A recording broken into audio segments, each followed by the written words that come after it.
The true young master. मैं सीधे बोलता हूं, मैं अपनी बायोलॉजिकल फैमिली में वापस जाने से ब्लंटली मना करता हूं। क्यों? क्योंकि मुझे इस ओरिजिनल नॉवल इनसाइड आउट का पूरा प्लॉट पता है। इस स्टोरी में ट्रू यंग मास्टर चाहे जितनी भी स्ट्रगल कर ले, एंड में उसका ट्रैजिक डाउनफॉल फिक्स है। आखिर में वो फेक यंग मास्टर से हार ही जाता है, और वो जो सो कॉल्ड बायोलॉजिकल फैमिली है ना, सब के सब उस फेक यंग मास्टर के प्रोटोगोनिस्ट हेलो में पूरी तरह ब्रेन वॉशड हैं। कुछ भी हो जाए, वो हमेशा उसी manipulative two face drama king का साइड लेंगे। मैं तो बस कैजुअली एक दिन इस नॉवल का समरी वीडियो देख रहा था और कमेंट्स में मजे में टाइप कर दिया, अगर मैं होता तो उस फेक बंदे की लाइफ पूरी तरह रैक कर देता। और फिर क्या, अचानक मेरी विजन ब्लैक हो गई और बूम, मैं सीधा इस स्टोरी के अंदर ट्रांसमिग्रेट हो गया। लेकिन अब मेरे पास 2 जिंदगी की मेमोरीज हैं, तो ऑब्वियसली मैं जो चाहूं वो कर सकता हूं। फिर मैं क्यों बेवजह सफर करने जाऊं? तो पिछले करीब 1 साल से मैं बस चिल कर रहा हूं अपने अडॉप्टिव ओल्ड मैन आर्थर के फिश स्टॉल पर, फुल आराम मोड में स्लैकर लाइफ जी रहा हूं। हाँ, साइड में अपनी पास्ट लाइफ की मेमोरीज यूज करके थोड़ा पैसा भी बना लिया है। एक दिन मैं आराम से बैठा मूवी का क्लाइमैक्स देख रहा था, तभी एक शार्पली ड्रेस्ड ओल्ड मैन अंदर आया। ग्रीटिंग्स यंग मास्टर कार्टर, मैं लुइस फैमिली का बटलर विलियम हूँ। मास्टर ने मुझे आपको घर ले जाने भेजा है। मैं रिप्लाई देता, उससे पहले ही मेरे दिमाग में एक फेमिलियर इलेक्ट्रॉनिक वॉइस गूंजा, ding, congratulations to the host for triggering the return to the family story line. True and fake young master fate system activated. मैंने तुरंत सोचा, व्हाट द हेक सिस्टम? मैं यहाँ अपनी बेस्ट लाइफ जी रहा हूँ और तू बीच में पार्टी क्रैश करने आ गया। मैंने बटलर विलियम को लिटरली इग्नोर कर दिया और सिर्फ इस सिस्टम के नाम को घूरता रहा। सिर दर्द होने लगा। ओए कॉन्फ्यूशियस सिस्टम, मैंने मन में चिल्लाया। तुझे आइडिया है मैं कितनी आराम की लाइफ जी रहा हूं अभी? तभी बटलर विलियम ने फिर से बात दोहराई। मैंने बोला, ठीक है, समझ गया, लेकिन तुम जाकर उस फैमिली को बोल दो कि मैं बिल्कुल नहीं। उससे पहले कि मैं सेंटेंस पूरा करता, मेरा गला जैसे किसी इनविजिबल फोर्स ने पकड़ लिया। मैं बोल ही नहीं पाया। सिस्टम की आवाज आई, please cooperate with the story line host, otherwise this world will reset and you will cease to exist. Oh भाई, ये तो गड़बड़ है। मैंने डीप ब्रेथ ली, फोर्सड स्माइल के साथ बटलर विलियम की तरफ देखा। ठीक है, मैं चलता हूं तुम्हारे साथ। 1 घंटे बाद कार एक शानदार मैन एस्टेट के सामने रुकी। बटलर विलियम ने डोर खोला। यंग मास्टर, हम पहुंच गए। मास्टर और मैडम अंदर आपका इंतजार कर रहे हैं। मैंने सिस्टम के साथ चल रही मेंटल बॉक्सिंग मैच को पॉज किया, थॉट्स को कंट्रोल किया और उसके पीछे अंदर चला गया। अभी मेरा मेन गोल बस ये था कि इस बेवकूफ प्लॉट को जल्दी स्पीड रन करूं और वापस आर्थर के पास काउच पोटैटो बन जाऊं। उधर लुइस फैमिली के डाइनिंग टेबल पर एवलिन बोल रही थी, इट्स ओके जूलियन, चाहे तुम्हारा भाई वापस आए, तुम हमेशा हमारे अपने बेटे रहोगे। थर्ड सिस्टर क्लोई भी बोली, जूलियन टेंशन मत लो, तुम हमेशा मॉम डैड के चाइल्ड रहोगे। फिर वो पेरेंट्स से पूछती है, लेकिन मॉम डैड, क्या उसे वापस लाना सही है? वो इतने टाइम से बाहर रह रहा है, शायद वो टोटली। तभी एंट्री मारता है फेक यंग मास्टर जूलियन अपने ऑस्कर लेवल परफॉर्मेंस के साथ। थर्ड सिस्टर, ये उसकी गलती नहीं है। मेरी सबसे बड़ी विश बस ये है कि हम अच्छे से साथ रहें। क्लोई इंस्टेंटली मेल्ट हो गई। जूलियन तुम कितने स्वीट हो। तभी क्लियर फुटस्टेप्स की आवाज आई और सबका अटेंशन मेरी तरफ गया।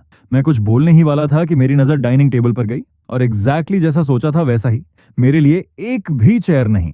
Classic script, true young master वापस आता है और उसके लिए बैठने की जगह तक नहीं। लेकिन मैं वो नहीं जो चुपचाप इंसल्ट सह ले। मैंने जूलियन की सारी ग्रीन टी एक्टिंग सुन ली थी।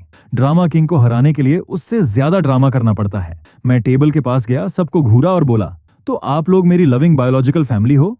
काफी अच्छा ट्रीटमेंट है। पहले दिन ही मेरे लिए एक पैथेटिक चेयर तक नहीं छोड़ी।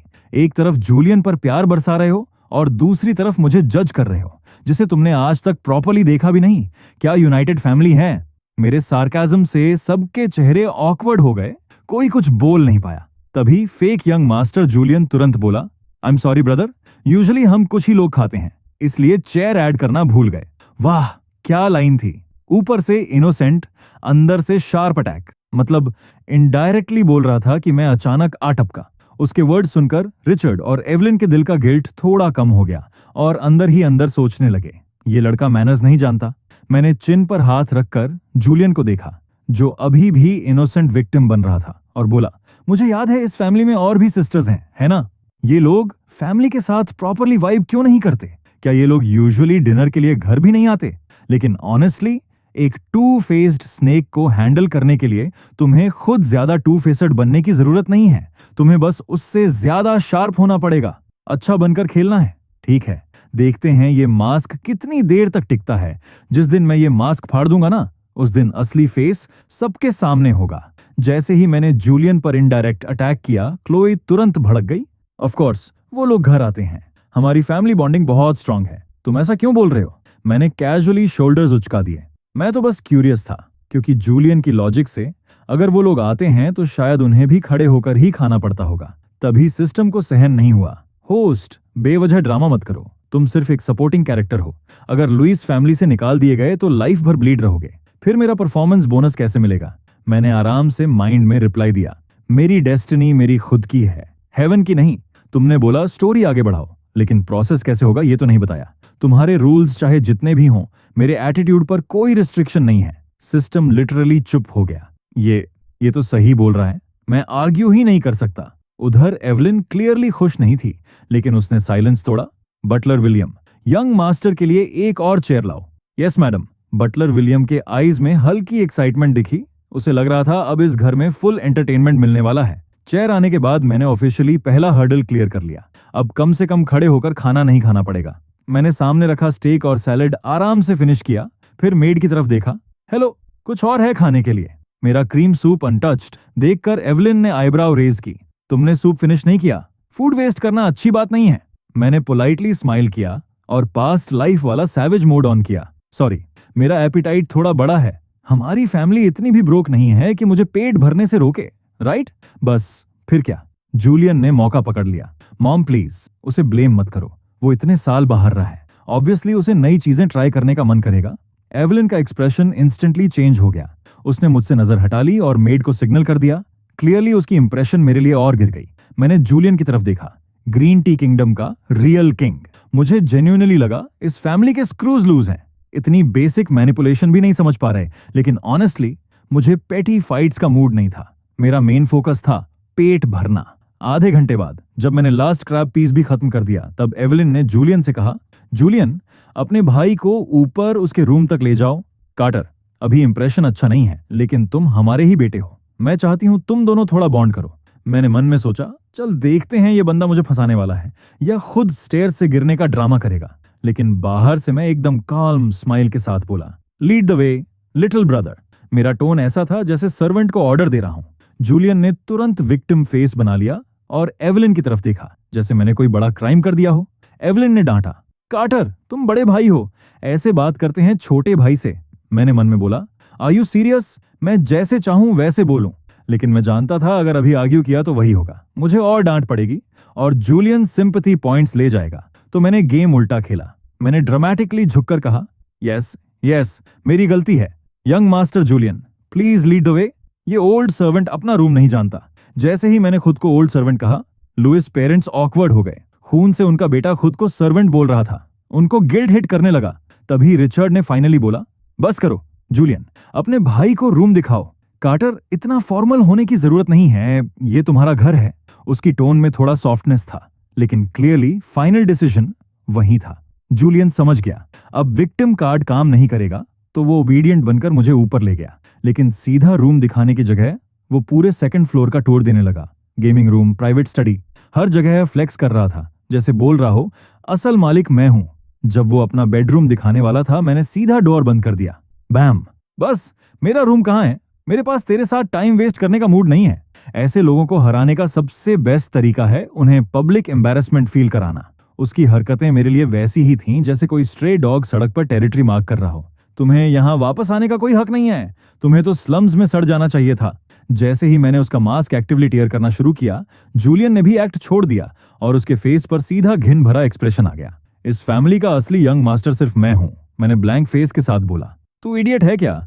मैंने बस अपना रूम पूछा है। वो अभी भौंकने ही वाला था कि तभी स्टेयर से फुटस्टेप्स की आवाज आई। उसके चेहरे पर स्मर्क आ गया। चल देखते हैं इस घर में सबसे इंपॉर्टेंट कौन है। बिना एक सेकंड वेस्ट किए उसने अपना राइट हैंड उठाया और खुद को जोरदार थप्पड़ मारा, फिर सीधे फ्लोर पर गिर गया। मैं लिटरली शॉक्ड रह गया। वाह, ये बंदा खुद पर भी मर्सी नहीं करता। उसके फेस पर रेड हैंड प्रिंट देखकर मैंने आर्म्स क्रॉस कर लिए और फुल शो एंजॉय करने लगा। कुछ ही सेकंड्स में एक फिगर दौड़ता हुआ ऊपर आया। जूलियन, क्या हुआ?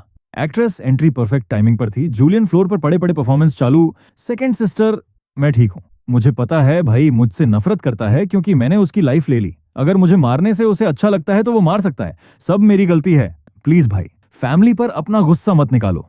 मैंने मन में सोचा, हे भगवान, अगर ये हॉलीवुड नहीं गया तो फिल्म इंडस्ट्री का लॉस है। मैं उसकी एक्टिंग एडमायर कर ही रहा था कि सारा खड़ी हुई और मुझे घूरते हुए बोली, तुम्हारी हिम्मत कैसे हुई उसे मारने की? मैनर्स नहीं सिखाए तुम्हारे पेरेंट्स ने? मॉम डैड को तुम्हें वापस लाना ही नहीं चाहिए था? ये बोलकर वो मुझे थप्पड़ मारने के लिए आगे बढ़ी।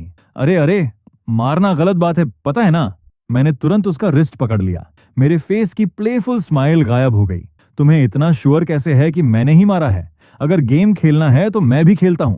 मेरी पकड़ में फंसी सैरा गुस्से से बोली, छोड़ो मुझे, यहां सिर्फ तुम और जूलियन थे, और कौन करेगा? नीचे का पूरा फैमिली कमोशन सुनकर ऊपर आ गया। सबकी नजर जूलियन पर गई। Julian, Julian! मौका देखकर जूलियन ने एक्टिंग लेवल और बढ़ा दिया।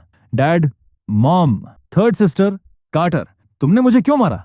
उसके फेस पर स्लैप मार्क देखकर एवलिन के दिल का आखिरी गिल्ट भी खत्म हो गया और उसकी जगह प्योर डिसअपॉइंटमेंट आ गया। मैंने कामली बोला, इतनी जल्दी कंक्लूजन पर मत जाओ, और सैरा का हाथ छोड़ दिया। फिर क्लोई की तरफ देखा जो गुस्से में दांत पीस रही थी। थर्ड सिस्टर, तुम प्रोफेशनल एक्ट्रेस हो ना? वो ताना मारते हुए बोली। मुझे थर्ड सिस्टर मत बुलाओ।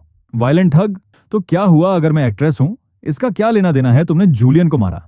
मैंने उसके मर्डर सर ग्लेयर को इग्नोर करते हुए धीरे से बोला, अगर तुम एक्ट्रेस हो तो तुम्हें यह तो पता होगा कि जब कोई खुद को स्लैप करता है तो थंब ईयर की तरफ होता है, और जब कोई दूसरा मारता है तो थंब बाहर की तरफ। ये सुनते ही सबकी नजर ऑटोमेटिकली जूलियन के फेस पर झूम हो गई। कहते हैं ना, आउटसाइडर्स क्लियर देखते हैं, इनसाइडर्स ब्लाइंड होते हैं। मेरी बात के बाद सबकी नजर में डाउट आ गया। शायद पहली बार वो लोग उसे सच में देख रहे थे। लेकिन सैरा अभी भी उसके पास घुटनों के बल बैठी हुई वरीड थी। मैंने सोचा, ओहो, इसको इतना नॉलेज कैसे पता? जूलियन क्लियरली पैनिक हो गया और चिल्लाया, भाई, मुझे पता है तुम मुझसे नफरत करते हो, तुम मुझे मार सकते हो, डांट सकते हो, लेकिन मुझे फ्रेम क्यों कर रहे हो? उसकी ग्रीन टी टीयर्स इंस्टेंट निकल आईं। मानना पड़ेगा, मूव इफेक्टिव था। क्लोई को छोड़कर बाकी सबके आईज में गिल्ट दिखने लगा। मैंने बीच में इंटरप्ट किया, बस बस, ये मैजिक शो बंद करो, टाइम वेस्ट नहीं करना था। मैं आगे बढ़ा और क्लोई का हाथ पकड़ लिया। मुझे सिक्योरिटी रूम ले चलो। नॉवेल की लॉजिक के हिसाब से जब एमसी कैमरास चेक करने जाता है, फेक यंग मास्टर के लोग पहले ही फुटेज टैंपर कर देते हैं, इसलिए मुझे फास्ट एक्ट करना था। क्लोई ने थोड़ा सोचा, फिर बोली, ठीक है, मैं चलती हूँ। थंब वाली बात के बाद उसके माइंड में डाउट आ चुका था। अगर मैं गिल्टी होता तो खुद कैमरा चेक करने नहीं बोलता। मैंने सबकी तरफ देखकर बोला, प्रूफ चाहिए तो कैमरों ही सबसे सॉलिड है। अगर कन्वीनियंट हो तो सब साथ चलो। क्या हुआ मेरी प्यारी लविंग फैमिली, फुटेज देखने से डर रहे हो क्या? रिचर्ड ने डीप वॉइस में कहा। ठीक है, सब चलते हैं। जूलियन, तुम भी आओ। अगर तुम इनोसेंट हो तो डैड तुम्हें जस्टिस दिलाएगा। ये सुनते ही जूलियन के हाथ पैर कांपने लगे। वो अपने अंदर के आदमी को कांटेक्ट करने वाला था ताकि फुटेज मैनिपुलेट कर सके, लेकिन उसे समझ नहीं आया ये गांव वाला स्क्रिप्ट फॉलो ही नहीं कर रहा। तभी उसने नया प्लान बनाया, खड़ा होने का नाटक किया और फिर ड्रामेटिक तरीके से वापस गिरकर फेंट हो गया। जूलियन, जैसे ही वो गिरा सब रुक गए। सारा तुरंत मुझ पर चिल्लाई, तुमने उसे इतना जोर से मारा कि वो बेहोश हो गया। मैंने उसे इग्नोर किया और काल्मली बोला, वाह, परफेक्ट टाइमिंग पर फेंट हुआ ना। फिर मैंने कैजुअली एक और फैक्ट ड्रॉप किया, उसकी चिन के नीचे फ्लैश को फील करो। अगर मसल सॉफ्ट हैं तो सच में बेहोश है। अगर इतना लेजी फील कर रहा है ना, तो उसकी आंखों में हल्का सा हवा फूंक दो। अगर कोई सच में अनकॉन्शियस होता है तो उसकी आंखें ब्लिंक भी नहीं करती। मेरी ये बात सुनते ही सबकी नजर फिर से जूलियन पर टिक गई। उसका दिल लिटरली चेस्ट फाड़कर बाहर आने वाला था। ये गांव वाला इतना सब कैसे जानता है? तभी मेरी नजर एक सर्वेंट पर गई जो चुपके से निकलने की कोशिश कर रहा था। ओए, रुक जाओ जरा, मैंने आवाज लगाई। अगर इतना कंसर्न है तो डॉक्टर बुला लो। कहीं ऐसा ना हो कि हम सिक्योरिटी रूम पहुंचे और कैमरास अचानक मिरेकल की तरह खराब हो जाए। मेरी बात सुनकर एवलिन ने तुरंत शक भरी नजर से देखा। तुम ये इंप्लाई कर रहे हो कि हम तुम्हें फ्रेम करेंगे? मैंने सीधा जवाब दिया, मैं अभी अभी आया हूं, थोड़ा केयरफुल रहना तो बनता है। इतना बोलकर मैंने एवलिन और क्लोई दोनों का हाथ पकड़ लिया और उस सर्वेंट की तरफ चल पड़ा जो भागने की कोशिश कर रहा था। अगर मॉम को भी डाउट है तो चलो खुद देख लेते हैं। क्लोई अकेली इनफ नहीं थी, इसलिए मॉम को साथ घसीटना ही सेफेस्ट मूव था ताकि कोई फुटेज से छेड़छाड़ ना कर सके। अपनी वाइफ और बेटी को ऐसे जाते देख रिचर्ड भी पीछे पीछे आ गया। उसे डर था मैं कहीं अचानक वायलेंट ना हो जाऊं। पीछे बस सैरा रह गई जो पैनिक में किसी को कॉल कर रही थी और वहीं बेहोश पड़ा। जूलियन, क्लोई के गाइड करने पर हम सिक्योरिटी रूम के पास पहुंचे। दूर से ही मैंने एक फिगर को डोर खोलने की कोशिश करते देखा। अरे, ये तो वही बंदा है जो क्राइम सीन पर था। मैंने तुरंत पूछा, यहाँ क्या कर रहे हो? हमें अचानक देखकर सर्वेंट के मुंह से आवाज ही नहीं निकली। Master, madam, young master, miss. उसकी हालत देखकर लुइस फैमिली के तीनों मेंबर्स ने शॉक्ड नजरें एक्सचेंज की। वहीं खड़े रहो, रिचर्ड ने घूरते हुए कहा और सीधा अंदर चला गया। सेकंड फ्लोर की फुटेज निकालो, दोपहर 12 बजे से। मास्टर को इतना गुस्से में देखकर सिक्योरिटी स्टाफ ने तुरंत वीडियो निकालना शुरू किया। वीडियो चालू हुआ। 7 बजे से मैं चेयर पर बैठा दिखा। मैंने बोला सीधा 12:15 पे फास्ट फॉरवर्ड करो, या फिर जूलियन का सोलो परफॉर्मेंस एंजॉय करना है तो शुरू से भी देख सकते हो। ऑनेस्टली अगर वीडियो टैम्पर्ड भी होता तो मेरे पास बैकअप प्लान्स थे। नॉवल के हिसाब से जूलियन बाद में फेक मेडिकल रिपोर्ट भी निकालता तो मुझे जल्दी थी, लेकिन उस सस्पिशियस सर्वेंट की वजह से एवलिन खुद भी डाउट में आ चुकी थी। वो सब कुछ देखना चाहती थी। जैसे जैसे फुटेज आगे बढ़ा, सबके एक्सप्रेशंस बदलने लगे। जूलियन मुझे पूरे घर में घुमा रहा है, अपने रूम्स फ्लेक्स कर रहा है, खुद को मालिक दिखा रहा है। ये सब तो थोड़ा अंडरस्टैंडेबल था, लेकिन उसके बाद जो कॉन्वर्सेशन आई उसने उसके परफेक्ट ओबीडियंट बॉय वाले इमेज को पूरी तरह तोड़ दिया। और फिर ग्रैंड फिनाले HD में क्लियर दिख रहा था कैसे उसने खुद को थप्पड़ मारा और फ्लोर पर गिर गया। अब तो साफ था ये बेहोश नहीं हुआ था, पूरा ड्रामा था। मैंने हल्के सार्कास्टिक टोन में क्लोई से कहा, तो मेरी प्यारी लविंग फैमिली, ये है सच्चाई। थर्ड सिस्टर, देखा, इसे कहते हैं रियल एक्टिंग। एक सेकंड में कैरेक्टर में घुस जाना। तुम्हें नोट्स लेने चाहिए। ऑनेस्टली मैं मेंटली तैयार था कि इवन प्रूफ के बाद भी ये लोग जूलियन को ही सपोर्ट करेंगे, लेकिन शॉक लगा जब क्लोई ने सिर हिलाया। तुम सही हो, मुझे सीखना चाहिए। सॉरी, मैंने तुम्हें गलत समझा। उसके बगल में एवलिन ने गिल्ट से मेरा हाथ पकड़ लिया। कार्टर, मुझे माफ कर दो, मुझे तुम पर डाउट नहीं करना चाहिए था। रिचर्ड कुछ बोला नहीं, लेकिन उसकी आंखों में गिल्ट साफ दिख रहा था। मैं अंदर से कंफ्यूज्ड था। ये क्या हो रहा है? प्लॉट के हिसाब से तो इन्हें अभी भी ब्लाइंड होना चाहिए था, लेकिन ऑनेस्टली ये टर्न मेरे लिए फायदे का था, तो मैंने ज्यादा सोचा नहीं। ठीक है, अब कोई मुझे मेरा रूम दिखा देगा। मैंने एवलिन के हाथ पर हल्का टैप किया, फिर क्लोई की तरफ इशारा किया। वैसे थर्ड सिस्टर को यहां तक घसीटना थोड़ा टायरिंग था। एवलिन तुरंत बोली, हाँ, मैं अभी ले चलती हूँ। फिर सर्वेंट को आदेश दिया, यंग मास्टर का सामान उसके रूम में रख दो। रिचर्ड ने बस शॉर्ट में कहा, चलो। फैमिली हेड होने के नाते वो तुरंत सॉरी नहीं बोल सकता था, लेकिन अंदर ही अंदर कॉम्पेंसेशन का प्लान बना रहा था।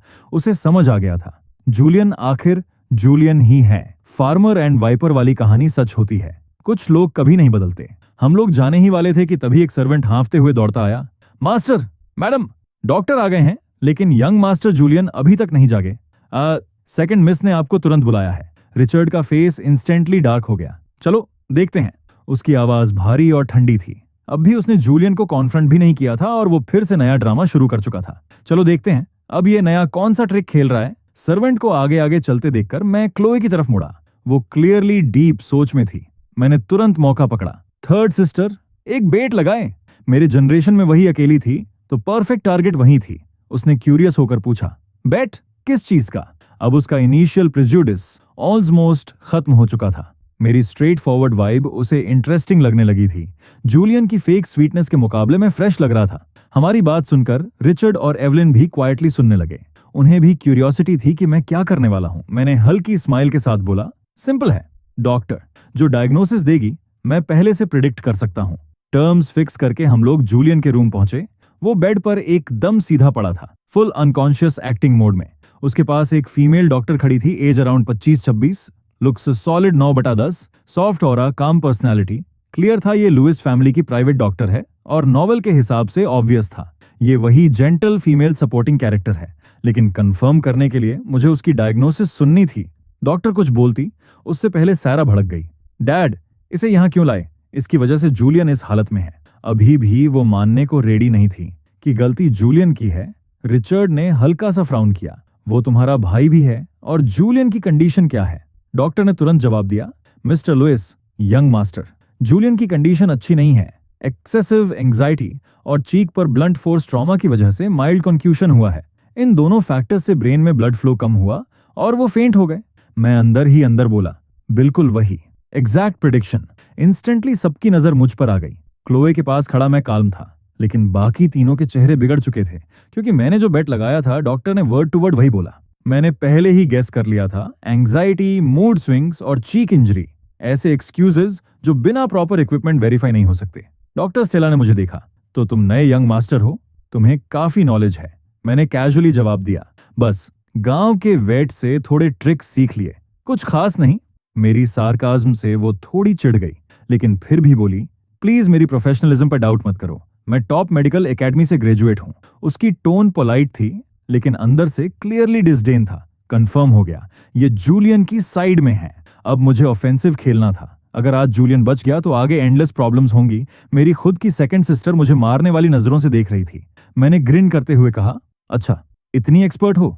तो विलेज वेट ने एक ट्रिक सिखाई थी, एंग्जाइटी से फेंट हुए पेशेंट को चेक करने की। इतना बोलकर मैंने सर्वेंट के फेदर डस्टर से एक फेदर उठा लिया। आपको प्रॉब्लम तो नहीं होगी अगर मैं अपने डियर लिटिल ब्रदर को जगाने की कोशिश करूं? जैसे ही मैं जूलियन के पास गया, सारा दौड़कर रोकने वाली थी, लेकिन क्लोई ने उसे पकड़ लिया। डॉक्टर स्टेला भी आगे बढ़ी, लेकिन रिचर्ड की एक ग्लैर ने उसे वहीं फ्रीज कर दिया। मैं आराम से जूलियन के पास गया, उसके पैरों से ब्लैंकेट खींच दिया।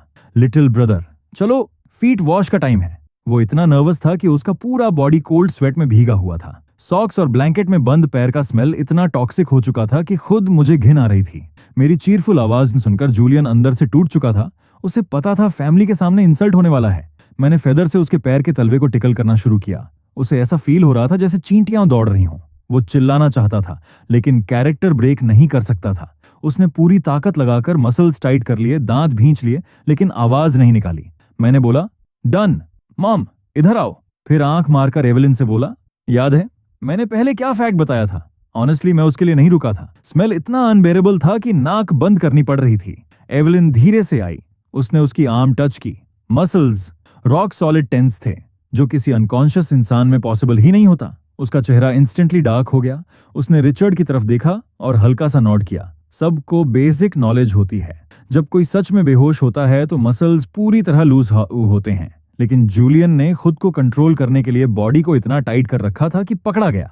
एवलिन ने जैसे ही टच किया, उसे डिफरेंस समझ आ गया। वाइफ के कॉन्फर्मेशन के बाद रिचर्ड का फेस लिटरली थंडर जैसा हो गया। जूलियन, और कितनी देर तक ये फेक ड्रामा चलता रहेगा? मैं 3 तक काउंट कर रहा हूं। अगर तब तक नहीं उठा तो सीधे इस घर से बाहर फेंक दूंगा। रिचर्ड की आवाज ठंडी और डेंजरस थी।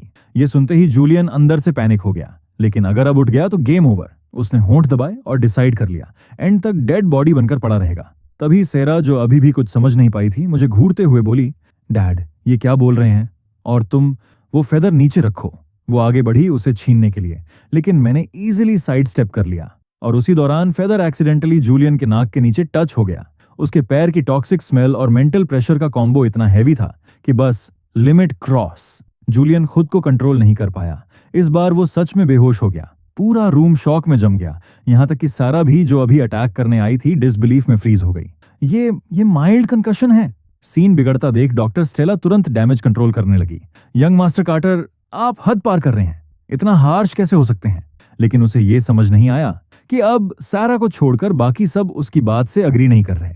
उन सबके दिमाग में एक ही थॉट था, जूलियन तो पकड़ा गया, ये डॉक्टर अभी भी कवर क्यों कर रही है? रिचर्ड, एवलिन और क्लोई ने एक दूसरे की तरफ देखा। क्लियर था ये दोनों डेफिनेटली शेडी हैं। मैं अंदर ही अंदर हंसा, क्या बेकार टीममेट है। फिर मैंने कैजुअली फोन निकाला और सबके सामने मैप ऐप खोल दिया। अगर डॉक्टर स्टेला इतनी श्योर हैं कि जूलियन को कॉन्क्यूशन है, तो चलो हॉस्पिटल चलते हैं। यहां से 3 किलोमीटर दूर टॉप टियर हॉस्पिटल है, परफेक्ट डिस्टेंस। अब जूलियन की एक्टिंग ऑलरेडी एक्सपोज्ड हो चुकी थी, लेकिन मुझे पता था अगर अभी पूरी तरह क्रश नहीं किया तो कुछ दिन बाद फिर से ड्रामा शुरू हो जाएगा। फैमिली के तीनों मेंबर्स को सच पता चल चुका था, लेकिन वो अभी ऑब्जर्व मोड में थे। देखना चाहते थे जूलियन अगला मूव क्या करेगा, और डॉक्टर स्टेला अगर यहां रही तो और केओस करेगी। इसलिए इस बार उसे गेम से बाहर करना जरूरी था। जैसे ही मैंने हॉस्पिटल जाने की बात की, जूलियन और डॉक्टर स्टेला दोनों पैनिक हो गए। उन्हें पता था सब फेक है, ना कंकशन ना एंग्जाइटी। रियल हॉस्पिटल गए तो सब खुल जाएगा। जूलियन ने वीक वॉइस में बोला, मॉम, डैड, इतनी रात को परेशान होने की जरूरत नहीं। डॉक्टर स्टेला है ना? वो ओरिजिनली घुटनों पर गिरकर सॉरी बोलने वाला था, लेकिन जैसे ही उसने उस सर्वेंट को सिग्नल करते देखा, उसने प्लान चेंज कर दिया। अब कैरिंग एक्ट चालू। मुझे खुद भी नहीं पता मेरे साथ क्या हो रहा है। Classic excuse. लेकिन वो एक चीज भूल गया, वीडियो के बाद भी मैं सेफ खड़ा हूं और उसे हॉस्पिटल भेजने की बात कर रहा हूं। ये सबको ऑड लग रहा था। मैंने मन में सोचा, अब हर आदमी खुद के लिए खेलेगा। जा भाई, सेफ ट्रिप।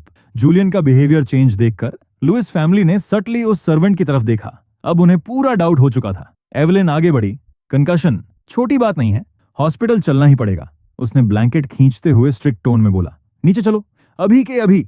वो देखना चाहती थी ये अडॉप्टेड बेटा और कितनी देर तक एक्टिंग करेगा। अगर पहले रिचर्ड ने सर्वेंट को प्ले अलोंग करने को नहीं कहा होता तो शायद ये सच कभी सामने नहीं आता। जूलियन अंदर से तुरंत मानना चाहता था, लेकिन बाहर से केयरिंग एक्ट जारी रखा, नहीं आप लोगों को तकलीफ होगी। तभी सैरा बोली, जूलियन हॉस्पिटल जाओ, इससे तुम्हारी इनोसेंस प्रूव हो जाएगी। वो अभी भी पूरी तरह उसके साइड में थी। जूलियन अंदर ही अंदर खुश हो गया। वाह मेरी प्यारी सेकंड सिस्टर। उसने डेलिबरेटली कंफ्यूज लुक बनाया। चलो आज नहीं चलते। वो वेट कर रहा था कि फैमिली सारा गुस्सा मुझ पर निकाले और फिर वो रिलक्टेंटली अग्री करे। लेकिन गेम अब पलट चुका था। मैंने अंदर ही अंदर स्मर्क दबाया क्योंकि मेरे पास उसके लिए एक लास्ट गिफ्ट रेडी था। इस पूरे सीन में सबसे ज्यादा पैनिक में कोई था तो वो थी डॉक्टर स्टेला। अगर फेक मेडिकल रिकॉर्ड एक्सपोज हो गया और रिचर्ड ने ब्लैक लिस्ट कर दिया तो उसका करियर खत्म। उसने जल्दी से बोला, अगर चेकअप करना है तो ग्रैंड सी प्रीमियम हॉस्पिटल चलते हैं, वहां इक्विपमेंट बेहतर है। मैंने तुरंत काट दिया, नो नीड। डॉक्टर स्टेला, कौन जाने वो हॉस्पिटल आपका ही हो। एक लाइन में उसका एस्केप रूट बंद। फिर मैंने फोन उठाया, कॉल कट किया और बोला, हेलो, हाँ पेशेंट रेडी है, नीचे लेकर आ रहे हैं। फिर सबकी तरफ मुड़ा, एम्बुलेंस नीचे खड़ी है, चलो लिटिल ब्रदर को लेकर चलते हैं। ये सुनते ही जूलियन के चेहरे का रंग उड़ गया। वो ऑलमोस्ट रोने वाली आइजस के साथ मुझे देख रहा था। एक्सप्रेशन साफ कह रहा था, तूने मुझे मारा भी और अब मुझे फंसा भी रहा है। मैंने ब्राइट स्माइल के साथ जवाब दिया, अरे नहीं नहीं, कोई ट्रबल नहीं, बस छोटी सी बात है। फिर मैंने फोन घुमाया और एक वीडियो प्ले कर दिया। वैसे मुझे भी जानना है, तूने खुद को कंकशन कैसे दिया। वीडियो स्टार्ट होते ही जूलियन का चेहरा पूरी तरह सफेद पड़ गया। दिल जोर जोर से धड़कने लगा क्योंकि अब उसके पास कोई एक्सक्यूज बचने वाला नहीं था। अब सिचुएशन पूरी पलटने वाली थी क्योंकि वीडियो सामने था और साथ में क्लीन बिल ऑफ हेल्थ भी। पूरा नैरेटिव उल्टा हो जाता। ये समझते ही उसका फेक ड्रामा इंस्टेंटली टूट गया और वो पैनिक हो गया। चेकअप की जरूरत नहीं है, मैं फाइन हूं। लेकिन मैंने हल्की सी स्मग के साथ कहा, ओह लेट हो गया लिटिल ब्रदर, और तुरंत स्टाफ को सिग्नल दिया, कोई इसे एम्बुलेंस तक ले जाओ।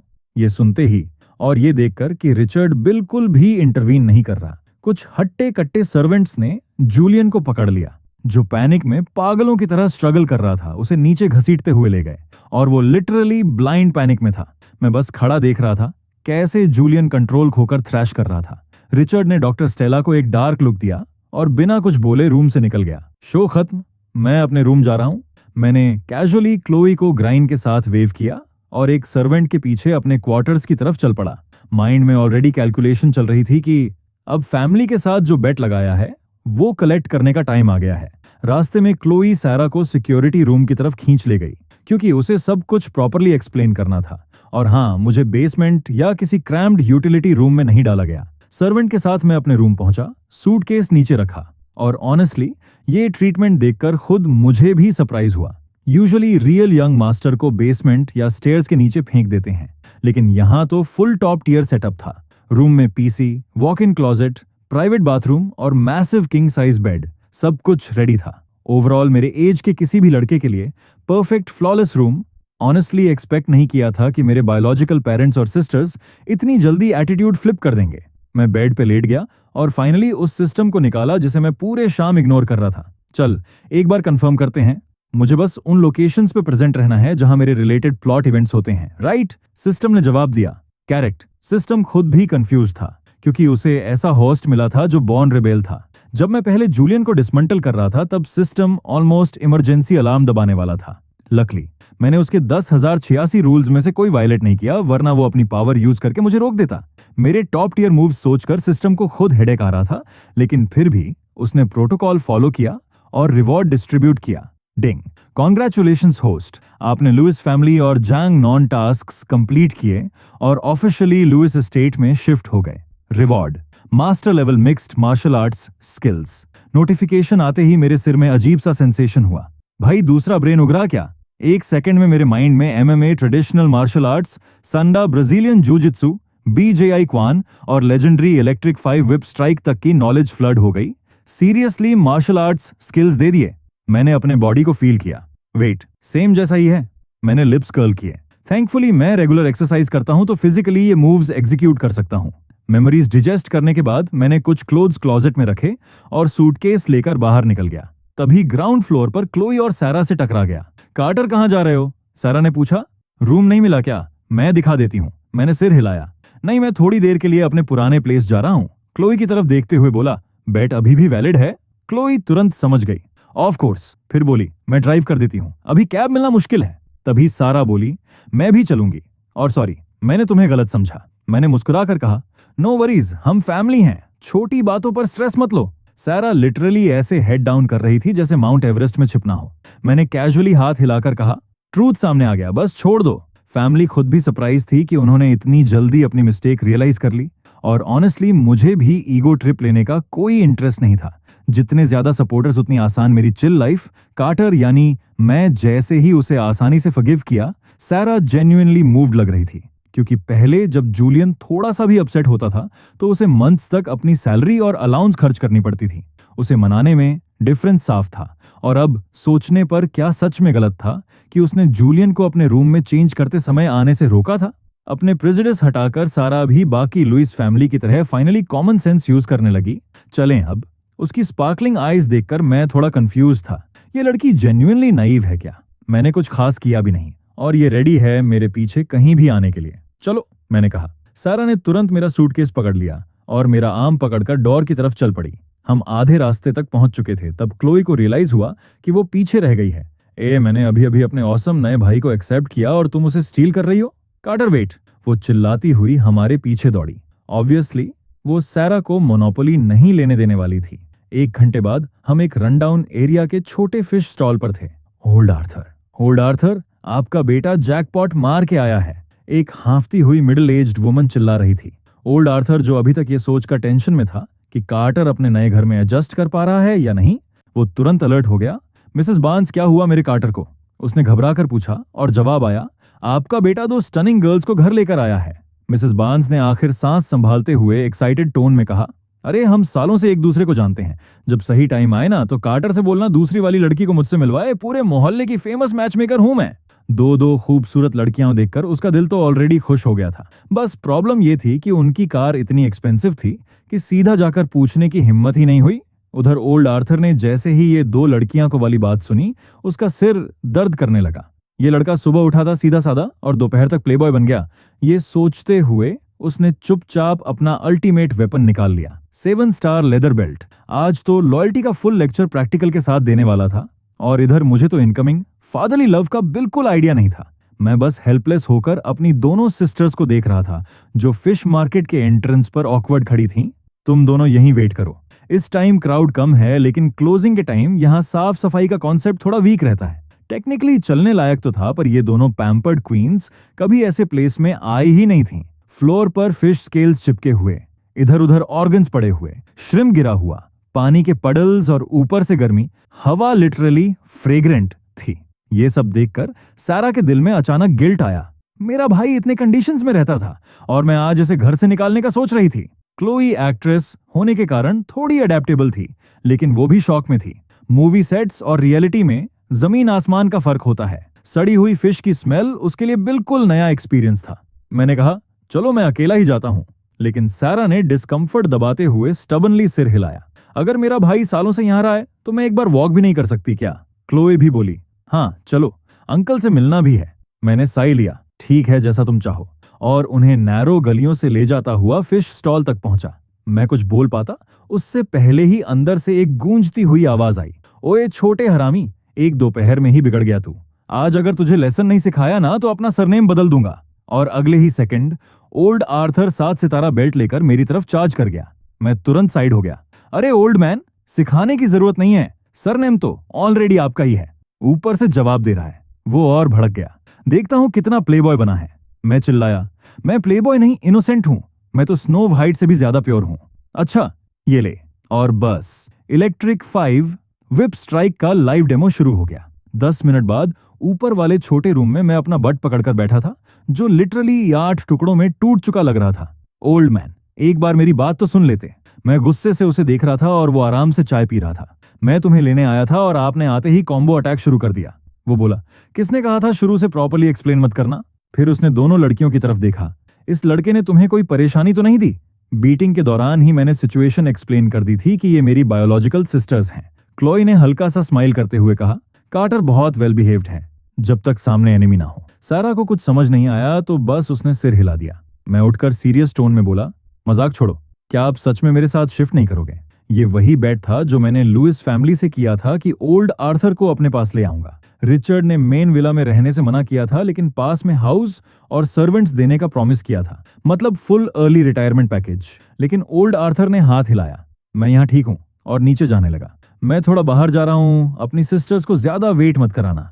वो समझ रहा था कि ये मेरी तरफ से फिलियल पाइटी है, लेकिन हर पिता की तरह वो अपने बेटे पर बर्डन नहीं बनना चाहता था। इस जिद्दी बूढ़े को जाते देख मैंने साई किया और टेबल पर एक स्लीक ब्लैक बैंक कार्ड रख दिया। ये कार्ड एवलिन ने दिया था बोलकर कि इसमें 5 मिलियन पॉकेट मनी है, लेकिन ओल्ड आर्थर ने कभी मेरी कमाई का पैसा यूज नहीं किया क्योंकि वो कहता था ये मेरा खून पसीना है। इसी वजह से फाइनेंशियल फ्रीडम के बाद भी वो फिश स्टॉल चला रहा था, आधा नेबर्स के लिए और आधा मेरे फ्यूचर के लिए सेविंग। लेकिन ये पैसा टेक्निकली लुइस फैमिली से आया था, मतलब अब वो ये एक्सक्यूज नहीं दे सकता था कि ये मेरा हार्ड अर्नड है। अगर फिर भी नहीं लिया तो कोई बात नहीं, मैं कभी भी वापस आ सकता हूँ, बस यहाँ परमानेंटली फंसना नहीं है। सिस्टम, मुझे तुमसे बात करनी है। इतना स्लैग क्यों मार रहा है, मैंने मन में बोला, लेकिन सिस्टम को इग्नोर कर दिया। सारा ये सब देख रही थी और उसे धीरे धीरे मेरा असली नेचर समझ आ रहा था। मैं मुस्कुराया और बोला, खाली हाथ कैसे जाऊं। फिर मैंने सूटकेस उठाया और सीधे फ्रिज के पास गया और ओल्ड आर्थर के लेट नाइट क्रेविंग्स वाले सारे स्नैक्स अपने बैग में भरने लगा। पैक करते हुए बड़बड़ाया, ये बूढ़ा मुझे बेल्ट से वेलकम करता है, रिवेंज तो बनता है ना। देखते हैं जब मैं इसका स्टैश साफ कर दूंगा तब इसे कैसा लगता है, मैं बड़बड़ाया। क्लोई को मेरा स्नैक्स उठाना पसंद नहीं आया, लेकिन उसने मुझे रोका भी नहीं। उसे याद था कैसे मैं पहले ओल्ड आर्थर के मुंह से अनहेल्दी फूड छीन लेता था और उसे कम खाने के लिए लेक्चर देता रहता था। इतनी स्मार्ट लड़की तुरंत समझ गई कि मैं केयर अपने ही संडर स्टाइल में दिखा रहा हूं, और ये ऑनेस्टली थोड़ा क्यूट भी था। सारा थोड़ी नाइव थी, इसलिए उसने इतना डीप नहीं सोचा। उसे बस लगा उसका स्ट्रेट फॉरवर्ड भाई थोड़ा क्वर्की है। 10 मिनट बाद हम कार में वापस आ रहे थे और मैं फोन पर classic soap ऑपरा the temptation of the returnee देख रहा था, जिसमें ड्रामेटिक सीन चल रहा था। तुम मेरे कपड़े क्यों पहन रहे हो और मेरी चीजें क्यों यूज कर रहे हो? तुम्हें थ्रिल चाहिए था ना, तुम बिल्कुल स्कमबैग हो। स्क्रीन पर ओवर एक्टिंग देखकर क्लोई इरिटेट हो गई और मेरे सीट पर पंच मारा। ये स्कमबैग लोग सुंदर चेहरा देखते ही दिमाग खो देते हैं, मार्केट में मिला ना तो छोड़ूंगी नहीं। मैंने तुरंत फोन थोड़ा दूर खींच लिया। काम डाउन, ये बस टीवी शो है। मुझे डर था कहीं गुस्से में वो फोन बाहर ना फेंक दे। फिर मैंने कैजुअली पूछा, हे सिस, तुम एंटरटेनमेंट इंडस्ट्री में हो ना, फिर ऐसा लग रहा है जैसे तुमने कभी ऐसा स्क्रिप्ट देखा ही नहीं। क्लोई थोड़ा ऑकवर्ड होकर सिर खुजलाने लगी। मॉम और डैड मुझे विलन रोल्स करने ही नहीं देते और घर पर भी हम ऐसे ड्रामाज नहीं देखते। उस मोमेंट उसे लगा उसकी बड़ी बहन वाली अथॉरिटी चैलेंज हो रही है, भले ही मेरे सामने उसकी कोई अथॉरिटी थी ही नहीं। मैंने सिंपल सा रिप्लाई दिया, समझ गया। मुझे ये अजीब नहीं लगा क्योंकि टिपिकल फेक यंग मास्टर ट्रोप में ऐसी सिस्टर्स बाद में जूलियन की डिवोटेड फॉलोअर्स बनती हैं और शुरुआत में यूजुअली शेल्टर्ड होती हैं। कोई इशू नहीं, जब भी ऐसे शोज देखना हो मुझे बोल देना, मेरे पास पूरा लाइब्रेरी है ऐसे ड्रामेटिक सोप ऑपरास का। क्लोई तुरंत एक्साइटेड हो गई। ऑसम, मुझे ये प्लॉट्स काफी इंटरेस्टिंग लग रहे हैं। उसे सच में लगा जैसे एक नया वर्ल्ड खुल गया हो। जितना वो देख रही थी उतना ही उसे जूलियन उन मैनिपुलेटिव विलेंस जैसा लगने लगा जो ग्रीन टी एक्ट और विक्टिम रूटीन खेलते हैं। तभी ड्राइविंग कर रही सारा फ्रस्ट्रेट होकर बोली, तुम दोनों हद कर रहे हो, घर पहुंचकर साथ में नहीं देख सकते थे। उसे रिग्रेट हो रहा था कि उसने ड्राइव करने के लिए वॉलंटियर किया, क्योंकि अब वो सिर्फ ऑडियो सुन पा रही थी और क्यूरियोसिटी से मर रही थी। वो विलेन उस ड्रेस में कैसा लग रहा है? उसका क्यूरियोसिटी पीक पर था। हमने एक साथ चिल्लाया, ड्राइव केयरफुली। वो बोली, तुम दोनों मुझे बुली कर रहे हो। रियर व्यू मिरर में हमें पास पास बैठे देखकर उसने सोचा, अगर तुम अनफेयर हो तो मैं भी रूल्स फॉलो नहीं करूंगी। अब देखो मेरी ओवरटेकिंग स्किल्स। अगले ही सेकंड कार डेंजरसली स्वे करने लगी और हम दोनों चिल्ला उठे। उधर लुइस फैमिली के लिविंग रूम में हॉस्पिटल से लौटकर जूलियन घुटनों पर बैठा था, आंखों से आंसू बह रहे थे। मॉम डैड, मैंने जानबूझकर नहीं किया। मुझे डर था कि जब ब्रदर कार्टर वापस आएगा तो आप मुझे नहीं चाहेंगे। प्लीज एक चांस दे दो, मैं उसके साथ अच्छे से रहूंगा। एवलिन उसके लिए सॉफ्ट पड़ रही थी क्योंकि आखिर वो अडॉप्टेड सन था जिसे उसने सालों तक पाला था। उसे तुरंत निकाल देना आसान नहीं था। लेकिन रिचर्ड बिल्कुल काम था, टी पीते हुए न्यूज़पेपर पढ़ रहा था। वो साफ देख पा रहा था कि प्रॉब्लम क्या है। लुइस फैमिली के पास जूलियन को पालने के लिए पैसा तो था, लेकिन वो किसी मास्टर मैनिपुलेटर को घर में नहीं रखना चाहते थे। अगर आज जूलियन का असली चेहरा सामने नहीं आता तो रिचर्ड को उसे रखने में प्रॉब्लम नहीं थी। लेकिन अब डिसीजन पूरी तरह एवलिन पर था। जैसे ही वो बोलने वाली थी, बाहर से हमारी आवाजें आईं। क्लोई बोल रही थी, वो बंदा पूरा स्कमबैग है, उसकी रिवेंज जस्टिफाइड है। सारा ने कहा, एग्जैक्टली ये फुल रिवेंज प्लॉट है। मैंने कहा, तुम लोग बोलो, जितना बोलना है, बस मेरे इतना पास मत बैठो। पास नहीं बैठेंगे तो स्क्रीन कैसे दिखेगी? हम तीनों शोर मचाते हुए अंदर आए और सीन देखकर थोड़े रुक गए। जूलियन अंदर ही अंदर जल रहा था। ये दोनों मेरे पास रहने वाली सिस्टर्स उस विलेज बॉय के इतना क्लोज कैसे हैं? लेकिन तभी उसके दिमाग में एक आइडिया आया। वो रेंगते हुए मेरे पास आया, मेरा हाथ पकड़ लिया और रोते हुए बोला, ब्रदर मुझसे गलती हो गई, मैंने तुम्हें फ्रेम किया, प्लीज मुझे मत निकालो।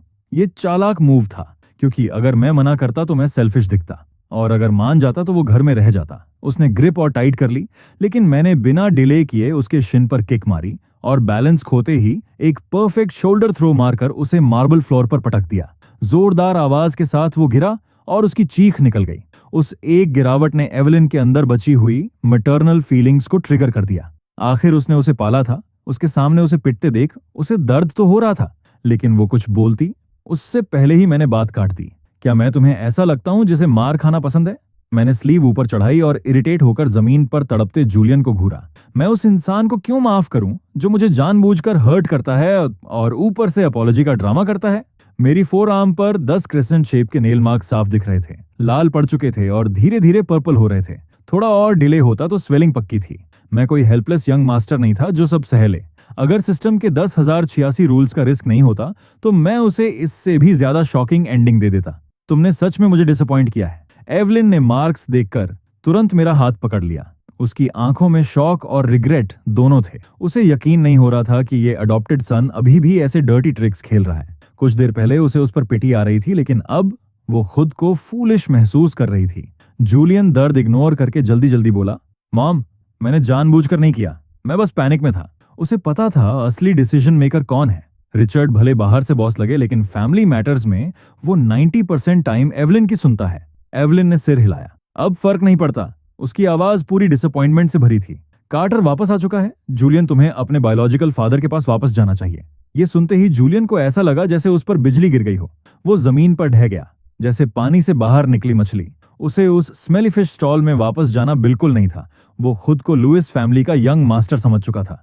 वो कैसे वहां रह सकता था? अगर वो गया तो क्या कभी वापस आ पाएगा? वो तुरंत रेंगते हुए एवलिन के पास गया। मॉम, मैं आपके साथ बड़ा हुआ हूं, आप ही मेरी असली फैमिली हैं। बायोलॉजिकल फादर से मिलने जाऊंगा और उनका ख्याल रखूंगा, लेकिन मैं आपको छोड़ना नहीं चाहता। और स्कूल भी स्टार्ट होने वाला है। वहां शिफ्ट करने से स्टडीज अफेक्ट होंगी। वो पूरा सिंपैथी कार्ड खेलने ही वाला था कि मैंने बीच में टोक दिया। सेकंड सिस्टर, थर्ड सिस्टर, सुन रही हो? ये बिल्कुल वैसा ही है जैसे उस ड्रामा में विलन हारने के बाद भी रिच लाइफ छोड़ने से मना कर देता है और शेमलेस होकर चिपका रहता है। क्लोई और सैरा ने तुरंत जूलियन को नए नजरिए से देखना शुरू किया। कुछ देर पहले वो थोड़ी इमोशनल हो गई थीं, लेकिन अब उन्हें साफ समझ आ गया कि असल मतलब क्या है। जूलियन बेसिकली बोल रहा था कि उसे रिच लाइफ की आदत हो गई है और वो वापस गरीबी में नहीं जाना चाहता, ऊपर से ओल्ड आर्थर के साथ। मेरी इंटरेक्शन देखने के बाद जूलियन अब बस एक गोल्ड डाइविंग स्नोब लग रहा था। एवलिन ने उसका हाथ झटक दिया। तुम्हारे पास एक रात है अपना सामान पैक करने के लिए। कल बटलर विलियम तुम्हें वापस छोड़ आएगा। उस मोमेंट उसे लगा कि उसने इतने सालों में बहुत बड़ी गलती की है। जूलियन कुछ और बोलता उससे पहले ही एवलिन ने हाथ उठा दिया। यंग मास्टर को उसके रूम में ले जाओ और तुरंत पैकिंग करवाओ। 2 मजबूत मेड्स उसे पकड़कर ऊपर ले गईं। वो लिटरली वर्म की तरह छटपटा रहा था। मैंने परफेक्ट टाइमिंग पर फिर बोला, एक सेकंड, क्या उसे वहां वापस भेजना जरूरी है? सबकी नजरें मुझ पर आ गईं। जूलियन के अंदर थोड़ी उम्मीद जगी, लेकिन मैंने अगली लाइन में उसे पूरी तरह क्रश कर दिया। उसे कहीं और भेज दो। ओल्ड आर्थर की हेल्थ अच्छी नहीं है। ये वहां गया तो उनका मूड खराब करेगा और शायद उनकी उम्र 10 साल कम कर देगा। उसे व्हाइट गिंको एस्टेट वाले अपार्टमेंट में भेज दो। एवलिन को पता था मेरे लिए ओल्ड आर्थर कितना इंपॉर्टेंट है, इसलिए वो मुझे साइड में ले गई। मेरे हाथ का ट्रीटमेंट करने क्लोई और सारा भी पीछे पीछे आ गईं। अब जूलियन का परफेक्ट यंग मास्टर वाला इल्यूजन पूरी तरह टूट चुका था। कोई भी उसे देखना नहीं चाहता था। रिचर्ड ने फाइनल ऑर्डर दिया और रूम छोड़ दिया। इसे ऊपर ले जाओ और पैकिंग करवाओ। जूलियन को घसीटते हुए ऊपर ले जाया गया। वो अंदर से टूट रहा था, लेकिन हार मानने को तैयार नहीं था। ये सब कैसे हो सकता है? वो दांत भींच कर सोच रहा था। तभी उसे कुछ इंपॉर्टेंट याद आया और उसने जल्दी से फोन निकालकर कुछ लोगों को मैसेज किया। उधर सिस्टम ये सब देखकर कंफ्यूज था। ये स्क्रिप्ट तो उल्टा चल रहा है। फैमिली को जूलियन पर डॉट करना चाहिए था और मेन कैरेक्टर को बेसमेंट में सफर करना चाहिए था, लेकिन यहाँ तो पूरा सीन रिवर्स था। सिस्टम ने फ्रस्ट्रेशन में नया टास्क जारी किया और मैं अपने मन में सोच रहा था, आउच, ये कितना पेनफुल है। क्या ये पहली बार है? प्राइवेट होम थिएटर में हम तीनों आराम से प्लश सोफास पर पड़े थे। हमारे पैर वुडन टब्स में डूबे थे जिनमें बटलर विलियम ने नर्व रिलैक्सिंग हर्ब्स डाले थे। सारा जो पहले कोल्ड गॉडेस लगती थी अब पूरी तरह रिलैक्स्ड ओल्ड अंकल वर्जन में बदल गई थी। कभी कभी मेरे स्नैक्स चुराने के अलावा वो बस अपने टोज हिला रही थी और प्योर आराम मोड में थी। सच में यार, लगता है पिछले 20 साल पूरी तरह वेस्ट हो गए। क्लोई ने सिर हिलाते हुए अग्री किया। बस यहीं पड़े रहना है फॉरएवर। दोनों ने कभी ऐसा फुटबाथ पार्लर स्टाइल सोकिंग एक्सपीरियंस नहीं किया था, इसलिए फुल एंजॉय मोड में थीं। और मैं इरिटेट होकर बोला, तुम लोग अपने स्नैक्स खुद क्यों नहीं ले लेते? क्योंकि वो मेरे सामने ही आखिरी 2 स्पाइसी सॉसेजेस खत्म कर चुकी थीं। मुझे सीरियसली लगने लगा था। सिस्टम ने मुझे गलत लोगों से बाइंड कर दिया है। ये दोनों बिल्कुल भी कोल्ड अलूफ सिस्टर्स जैसी नहीं लग रही थीं, जो फेक ब्रदर के पीछे पागल हों। ये तो सीधी फीमेल हुलिगन्स निकली।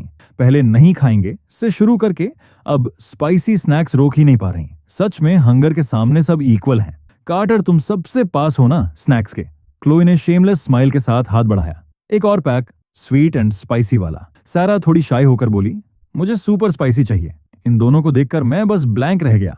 हाँ ठीक है, मजा तो आ रहा था, लेकिन मैं कब स्नैक डिस्पेंसिंग मशीन बन गया पता ही नहीं चला। फिर भी इनका बिहेवियर अच्छा था, नॉवेल वाली ईविल सिस्टर्स जैसी नहीं थी। मैं स्नैक्स देने ही वाला था कि अचानक थिएटर का डोर खुल गया। हॉलवे की लाइट अंदर आई और स्क्रीन थोड़ी डिम हो गई। हम तीनों ने दरवाजे की तरफ देखा। जूलियन खड़ा था डिसबिलीफ के साथ। उसे एक्सेप्ट ही नहीं हो रहा था कि हम तीनों इतने क्लोज कैसे हो गए। सेकंड सिस्टर, थर्ड सिस्टर, तुम लोग क्या कर रही हो? उसने फोर्स्ड स्माइल के साथ कहा। उसे अभी भी लग रहा था वो सब ठीक कर सकता है। मैं तुम्हें हर जगह ढूंढ रहा था। उसे समझ ही नहीं आ रहा था कि एक दिन में मैंने कैसे उसकी लविंग सिस्टर्स को उससे दूर कर दिया। सारा थोड़ी हेजिटेंट थी डिकेड पुराने बॉन्ड को तोड़ने में, इसलिए उसने सॉफ्टली पूछा, पैकिंग हो गई? क्लोई ने मेरे हाथ से स्पाइसी सॉसेज लिया और कोल्ड टोन में बोली, दिख नहीं रहा तुम्हारा भाई यहाँ है। क्लोई का एटीट्यूड सबसे ज्यादा चेंज हुआ था, क्योंकि एक्ट्रेस होने के कारण वो ऐसे मैनिपुलेटिव कैरेक्टर्स पहचानने लगी थी, और जूलियन उसे वैसा ही लगने लगा था। जूलियन ने तुरंत विक्टिम मोड ऑन किया, लेकिन क्लोई ने बस एक नजर डाली और फिर टीवी पर विलन की पिटाई देखने लगी। मैंने स्माइल करते हुए कहा, सॉरी बोलने की जरूरत नहीं। अगर पैकिंग खत्म नहीं हुई तो जाके करो। कल कुछ भूल गए तो हेडेक होगा। और हाँ, डोर बंद कर देना, लाइट डिस्टर्ब कर रही है। मैं उसे अभी ज्यादा फिजिकली हर्ट नहीं कर सकता था, इसलिए ऐसे इनडायरेक्ट तरीके यूज कर रहा था। उसे इग्नोर करके मैं फिर मूवी देखने लगा। जूलियन पैनिक में था, क्योंकि सिस्टर्स उसे इग्नोर कर रही थीं। बैकअप बुलाया था उसने, लेकिन अगर फैमिली ही उसे नहीं चाहती तो बैकअप बेकार था। जूलियन बाहर जाओ। आखिर सैरा ने भी बोल दिया, लाइट मूवी खराब कर रही है। तीनों से रिजेक्शन मिलने के बाद जूलियन ने मुझे घूरा और गुस्से में डोर स्लैम करके चला गया। बैंग। क्लोए और मैंने एक दूसरे को देखकर श्रग किया और फिर मूवी में खो गए। सैरा भी इतनी इंग्रोस थी कि ऑलमोस्ट स्पाइसी सॉसेज नाक में डाल लेती। थोड़ी देर बाद जब मूवी क्लाइमैक्स पर थी तब डोर पर नॉक हुआ। Second miss, third miss, young master, sorry disturb कर रहा हूँ। बटलर विलियम खड़ा था। उसने स्क्रीन पर मूवी का टाइटल भी नोटिस कर लिया और बोला, मिस कोल्डवेल आ गई हैं। मैडम ने यंग मास्टर को नीचे बुलाया है। ये सुनते ही क्लोई और सारा दोनों का एक्सप्रेशन चेंज हो गया। तो सेरेना कोल्डवेल मेरी फियांस है? मैंने पूछा। क्लोई ने एक्सप्लेन किया और मुझे समझ आ गया कि टेंशन क्यों है। क्लासिक ट्रोप में फियांसे यूजुअली कहती है कि वो सिर्फ जूलियन से शादी करेगी। तभी सिस्टम का नोटिफिकेशन आया, mission meet, fiance Serena Caldwell. सबके सामने रिजेक्ट होने के बाद रोना, रिवॉर्ड एडवांस्ड कुलिनरी स्किल्स। मैंने मिशन पढ़ा और स्माइल किया। रोना एक बहुत ब्रॉड टर्म है, मतलब खेलने के लिए काफी स्पेस है। मन में बोला, सिस्टम मुझे अजीब सा चिल फील हो रहा है। नीचे जाते हुए सैरा ने मेरा स्लीव पकड़ा। अगर कुछ हुआ तो तुम मत बोलना, हम हैंडल करेंगे, ठीक है? वो नहीं चाहती थी कि मुझे हर्ट हो। मैंने फ्लैट टोन में कहा, नहीं सेकंड सिस्टर, मैं खुद हैंडल करूंगा। अगर मैं खुद नहीं करता तो प्लान कैसे एग्जीक्यूट होता? क्लोई ने सैरा को रोका। उसे करने दो।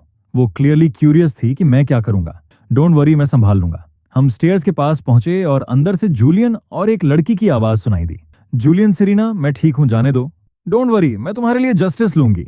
ये चीजी डायलॉग सुनकर मैंने सिस्टर्स की तरफ देखकर मजाक किया। बॉसी फीमेल सीईओ और उसका fragile little house husband ready हैं सीन के लिए। मेरा जोक इतना ऑन पॉइंट था कि दोनों सिस्टर्स खुद को हंसने से रोक ही नहीं पाई। उनकी हंसी सुनकर लिविंग रूम में सबका अटेंशन हमारी तरफ आ गया। एवलिन ने हाथ से इशारा किया, कार्टर इधर आओ, ये सेरेना कोल्डवेल है, तुम्हारी फियांस अरेंज्ड मैरिज के हिसाब से। तभी सेरेना हमारी तरफ मुड़ी और ठंडे टोन में बोली, जिससे मेरी एंगेजमेंट है वो जूलियन है, और साफ सुन लो, मैं तुमसे शादी नहीं करूंगी। उसके ब्लंट वर्ड्स सीधे पब्लिक स्लैप जैसे लगे, लेकिन मैं पहले ही बोल पड़ा, मिसेस कोल्डवेल, मतलब आप एंगेजमेंट रिजेक्ट कर रही हैं? मेरे होंठों पर हल्की सी मिस्टीरियस स्माइल थी। Typical fake young master story वाली फियांस की तरह सेरेना एक प्राउड रिच हेरेस थी।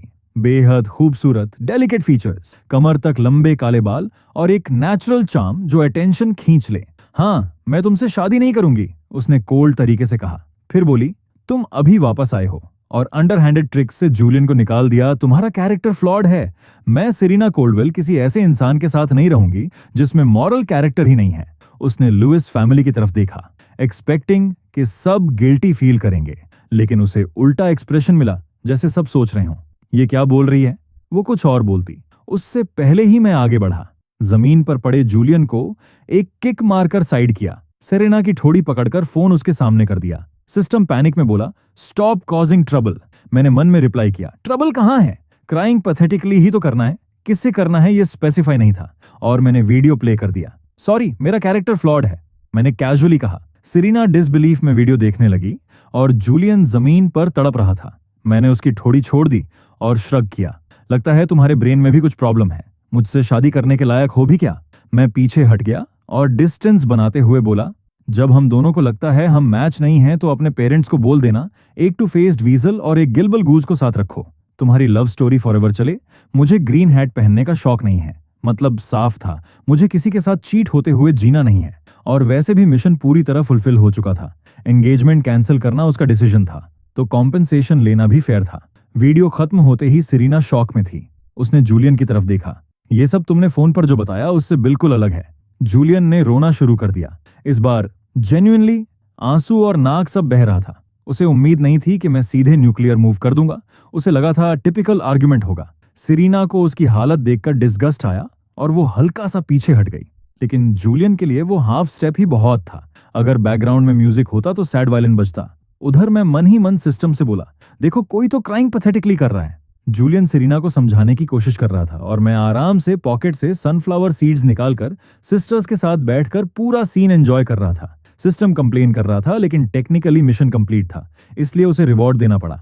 अचानक मेरे दिमाग में एक नेशनल लेवल शेफ की नॉलेज भर गई। सिस्टम ने रिवॉर्ड देकर तुरंत हायर अथॉरिटी को रिपोर्ट कर दी कि फेक यंग मास्टर पूरी तरह आउटप्ले हो रहा है। उधर हम 4 लोग, मैं क्लोई सा रहा और कब एवलिन भी आ गई, पता नहीं। सीड्स खाकर सीन देख रहे थे। मैंने कैजुअली बोला, मिसेस कोल्डवेल ने अपना पॉइंट क्लियर कर दिया, अब आप जा सकती हैं। सीड शेल्स बैग में डाल देना। फिर ऐड किया, वैसे डिनर का टाइम है, कोल्डवेल फैमिली की हेरेस होकर क्या आप यहाँ रुककर खाना मांगेंगी? सिरीना ने मुझे घूरा, जूलियन को इग्नोर किया और गुस्से में निकल गई। उसकी काफी इंसल्ट हो चुकी थी और अब उसके मन में मेरे लिए 0 गुडविल था। सरेना मत जाओ। जूलियन की हालत और खराब हो गई। उसका पूरा प्लान फेल हो चुका था। उसे लगा था वो फ्यूचर सन इन लॉ बनकर टिक जाएगा, लेकिन अब सब खत्म था। एवलिन ने कोल्ड वॉइस में सर्वेंट्स को ऑर्डर दिया, इसका रूम पैक करो, जो सामान नहीं आए उसे फेंक दो, इसे रेंटल अपार्टमेंट में भेज दो। पहले वो उसे डिसेंट अपार्टमेंट देने वाली थी, लेकिन अब सिर्फ रेप्यूटेशन बचाने के लिए मिनिमम दे रही थी। मॉम नहीं।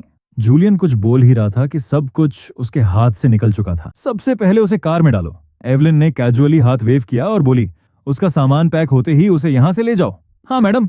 तभी जूलियन जोर से चिल्लाया, मुझे जाने दो। लेकिन कोई फर्क नहीं पड़ा। उसे लिटरली घसीटते हुए ले जाया गया और ये सीन देखते हुए एवलिन ने अपने टेम्पल्स रब किए जैसे ऑलरेडी टायर्ड हो। कार्टर, टेंशन मत लो, कोल्डवेल फैमिली की मॉम एंगेजमेंट हैंडल कर लेंगी।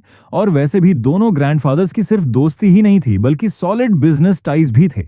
अगर सिरीना जिद पर अड़ी रहती तो एवलिन बैकअप प्लान रेडी कर लेती, बट उसने खुद ही बोल दिया, no need, everything is fine. अपनी मॉम को इतना डिसाइसिवली एक्ट करते देख मैं हल्का सा मुस्कुराया, शोल्डर श्रग किए और फिर सीरियस होकर बोला, मॉम क्या आपको डर है कि कोल्डवेल फैमिली हमारे बिजनेस पर असर डालेगी?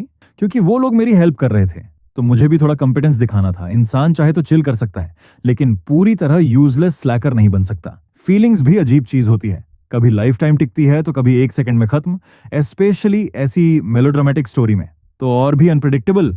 मैं हर बात पर ब्लाइंडली यस नहीं बोल सकता था। अब जब जूलियन को बाहर निकाल दिया गया था तो मेरा अगला प्लान सिंपल था, स्टोरी के इवेंट्स के साथ पीसफुली फ्लो करना और एंड होते ही वापस अपनी चिल लाइफ में लौट जाना। आप समझ रहे हो ना ये सब? एवलिन पहले थोड़ा शॉक्ड हुई, फिर क्यूरियस होकर बोली, अच्छा बताओ तुम्हारा क्या ओपिनियन है? ये कोई स्टेट सीक्रेट नहीं था, इसलिए वो जल्दी काम हो गई। मैंने सीधा कहा, इंस्टेड ऑफ कोल्डवेल फैमिली के पास जाकर बात करने के हम लोग इस सिचुएशन को यूज करके उनका एटीट्यूड टेस्ट क्यों ना करें? अगर हम खुद उनके पास जाते हैं तो हम वीक दिखेंगे और शायद प्राइस भी पे करना पड़े, बट अगर हम वेट करते हैं तो हम कुछ लूज नहीं करेंगे और उनका रियल इंटेंशन भी पता चल जाएगा। अगर उन्हें रिलेशनशिप मेंटेन करना होगा तो वो खुद हमारे पास आएंगे, और अगर नहीं आए तो मतलब पहले से ही वो टाइज तोड़ने का सोच रहे थे। तब हम पहले से प्रिपेयर होकर नए पार्टनर्स ढूंढ सकते हैं। ऑब्वियसली अगर सिरीना ने अपने फैमिली को कुछ बताया ही नहीं तो ये सारी असम्पशंस बेकार हैं। पिछले लाइफ में मैंने एक मैसिव कॉर्पोरेशन हैंडल किया है, इसलिए इतना बिजनेस सेंस तो है ही। मुझे बस चिल करना है, क्लूलेस इडियट नहीं बनना। मेरी बात सुनकर एवलिन की आंखें लिटरली चमक उठीं। ब्रिलियंट, एग्जैक्टली यही करेंगे, क्योंकि वो पहले कोल्डवेल रिलेशनशिप को ही प्रायोरिटी दे रही थी। उसने सिचुएशन को बाहर से एनालाइज ही नहीं किया था, लेकिन अब उसे एक फ्रेश पर्सपेक्टिव मिल गया और अपने लॉस्ट सन को भी नए नजरिए से देखने लगी। शायद मैं उतना सिंपल नहीं हूं जितना दिखता हूं। कार्टर, ये सब तूने कैसे सोचा? क्लोए ने मुझे अजीब नजर से देखा और बोली, अब तो मुझे लग रहा है तेरे अंदर कोई मिस्टीरियस गोस्ट रहता है, तभी तुझे इतना सब पता है। थर्ड सिस्टर, तुम बहुत मूवीज देखती हो, मैंने आईज रोल करते हुए कहा। सारा ने मेरा हाथ पकड़ लिया और बोली, ऐसा क्यों नहीं हो सकता कि कार्टर नेचुरली बिजनेस में टैलेंटेड हो? सेकंड सिस्टर और थर्ड सिस्टर, इस बार तुम दोनों गलत गेस कर रही हो। मैं अंदर ही अंदर हंसते हुए काल्मली बोला, ये सब प्लैटिनम न्यूज पर आता है, तुम दोनों को टाइम मिले तो पढ़ लिया करो। क्लोई और सारा दोनों ने एक साथ सोचा, नेक्स्ट टाइम जरूर पढ़ेंगे, लेकिन अंदर से दोनों जानती थीं न्यूज पढ़ना उनके बस की बात नहीं है। इस लाइफ टाइम में हम तीनों को ऐसे हंसते हुए देखकर एवलिन वार्मली स्माइल करने लगी। उसे पहले डर था कि सिबलिंग्स आपस में बॉन्ड नहीं करेंगे, बट आखिर खून का रिश्ता स्ट्रांग होता है। मीनवाइल फिश स्टॉल पर ओल्ड आर्थर क्वाइटली अपनी बैंक कार्ड रखकर अपने फ्रिज को देखकर मुस्कुरा रहा था, जो अब उसकी पॉकेट से भी ज्यादा खाली था। फिर अचानक उसका स्माइल गायब हो गया और उसने हेल्पलेस होकर सिर हिलाया। अपना 7 स्टार बेल्ट निकालकर बड़बड़ाया, लगता है इलेक्ट्रिक 5 व्हिप स्ट्राइक की प्रैक्टिस बढ़ानी पड़ेगी, नहीं तो अगली बार वो लड़का आया तो संभाल नहीं पाऊंगा। अगले दिन जब हम प्राइवेट कंट्री क्लब जा रहे थे तो एवलिन ने मुझे प्रॉपर शार्प ड्रेस पहनाया। मैं ओबीडियंट बनकर पीछे बैठा आंखें बंद करके रेस्ट कर रहा था, लेकिन अंदर ही अंदर सिस्टम को गालियां दे रहा था, क्योंकि मेरे फोन से लेकर लुइस फैमिली के हार्ड ड्राइव्स तक से जूलियन के सेल्फ स्लैप वाले सारे वीडियोस गायब हो चुके थे और ये काम सिर्फ सिस्टम ही कर सकता था। सिस्टम में हेडफोन्स लगाए बैठा हूं, कुछ सुनाई नहीं दे रहा। इडियट मुझे हिट कर इसी बीच कार क्लब के अंदर एंटर हो गई। ग्रैंड वेलकम सेरेमनी जो मेरे ग्रैंडफादर ने प्लान की थी वो 1 महीने बाद होने वाली थी, लेकिन आज एवलिन मुझे हाई सोसाइटी से इंट्रोड्यूस कराने लाई थी, सारा और क्लोई को।